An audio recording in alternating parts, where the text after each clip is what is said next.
শহীদ president Ziaur রহমানের ৪০তম শাহাদাত বার্ষিকী উপলক্ষে দেশের বিভিন্ন স্থানে আলোচনা সভা, দোয়া মাহফিল সহ নানা আয়োজন করছে বিএনপি নেতাকর্মীরা। প্রতিনিধিদের পাঠানো তথ্য ছবিতে বিস্তারিত জানাচ্ছেন আব্দুল মালেক। লালমনিরহাট জেলা বিএনপির আয়োজনে আলোচনা সভা অনুষ্ঠিত হয়েছে। অনুষ্ঠানে বিএনপির কেন্দ্রীয় কমিটির সাংগঠনিক সম্পাদক আসাদুল হাবিব দুল অংশ নেয়। শুধুমাত্র একটি দল ডিসেম্বরে নির্বাচন চায়, জাপানে প্রধান উপদেষ্টার এমন মন্তব্যে সমালোচনা করেন তিনি। এ সময় অন্যান্যের মধ্যে বক্তব্য রাখে জেলা বিএনপির সাংগঠনিক সম্পাদক আফজাল হোসেন, কৃষক দলের সভাপতি নুরুন নবী সহ অনেকেই। আমরা ধৈর্য ধারণ করতেছি, আপনি আন্তর্জাতিকভাবে সম্মানী ব্যক্তি, আপনাকে আমরা শ্রদ্ধা করি। আপনাকে রাষ্ট্র ক্ষমতায় বসার জন্য বিএনপিরও ভূমিকা ছিল, প্রস্তাব ছিল, আপনি ভুল পথে পরিচালিত হবেন না। আমরা চাই না আপনার সম্মান ক্ষুণ্ণ হোক।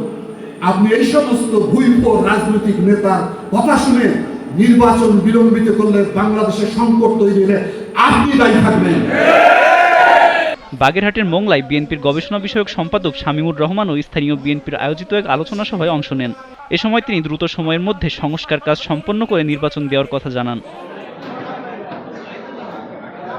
কুমিল্লায় শহীদ প্রেসিডেন্ট জিয়াউর রহমানের মৃত্যুবার্ষিকী উপলক্ষে যুক্তরাজ্য জিয়া পরিষদের ভাইস প্রেসিডেন্ট মনোয়ার হোসেন সরকারের নেতৃত্বে এক দোয়া মাহফিল অনুষ্ঠিত হয়।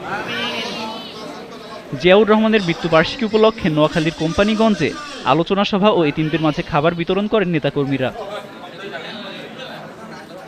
ঝালকাঠিতে স্বেচ্ছাসেবক দলের আয়োজনে আলোচনা সভা ও দোয়া মাহফিল অনুষ্ঠিত হয়েছে। এছাড়াও আশুলিয়ার কান্দাইল এলাকা, দিনাজপুরের হিলিসহ দেশের বিভিন্ন স্থানে জিয়াউর রহমানের ৪৪তম মৃত্যুবার্ষিকী পালন করেন দলটির নেতাকর্মীরা। আব্দুল মালেক, জিটিভি নিউজ।